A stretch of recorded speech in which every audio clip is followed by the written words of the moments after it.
Hello friends, welcome to my YouTube channel. Ten tonight in say do le email mindi lo ho iti rename ki bol hamna iti su phat du ham chu kahin say din bol the ham bol the lo ham ata ham azo ham chong chu kahin vet sa da na ye chang bula ko na zone again hin vet pi di min kahin tem ve okay ki pan masang kamin chu le bonga hin ki pan ka video bula ko na zone again hin vet pi di ki pa thu kahin say na ten ka channel la tha hin lung se ten like share subscribe nin bol pi di min kahin tem ve ten chi video hi interesting yong hiding tan head be na thil ka hebe na ti yong la atha na hi la video na ve na lung sitan like share subscribe nin bol pe di nang kan tem kin ve okay direct panutin chai live a kan bol den ama sa pe na ga ki pat masang wa video kan I khat masanga he cha he ga se nom chu video nin do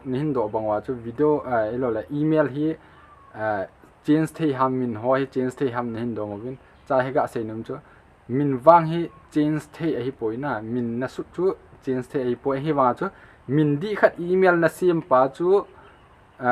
alui pa email a thil na bol ho jo se chu na transfer the ha na chu iti bol du ham te la min chu iti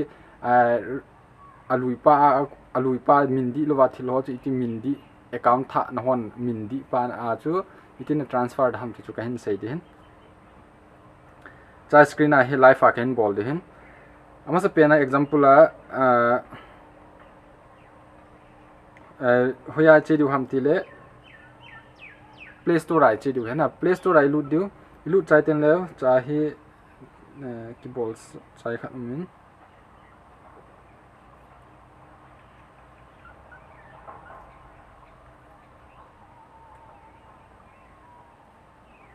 hoya che du ham tile play store ai hung ten ta interface hung den cheu ten chung langa hi che du है ना chung langa che du ti a hi email umin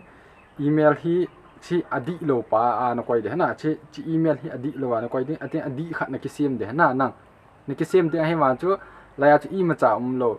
chu iti chi email a ko na hi alui pa thil na ho chu iti na transfer ham na chu ka hin ve sa de alui pa phalo pa alo min di lo pa chu na log in ding cha hi log in cha te hoyan che dham tile noi langa hi che vele hane health and feedback me chungle la setting me na setting a hi hunglu la ti a interface den general min network performance min hoya che du ham tele general a che du hana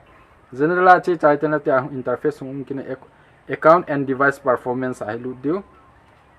ilu jan ti a interface ki dana cha hi email from google play ti noya hi email sut na min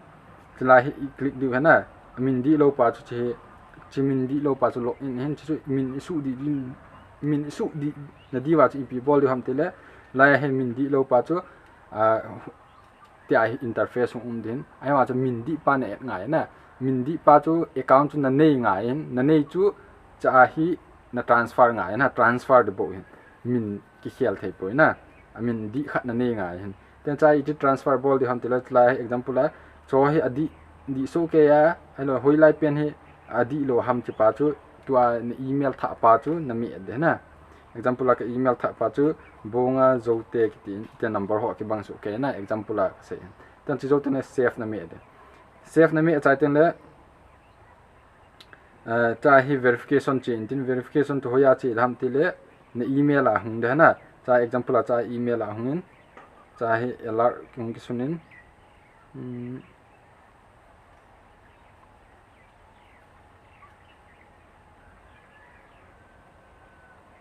tia hung de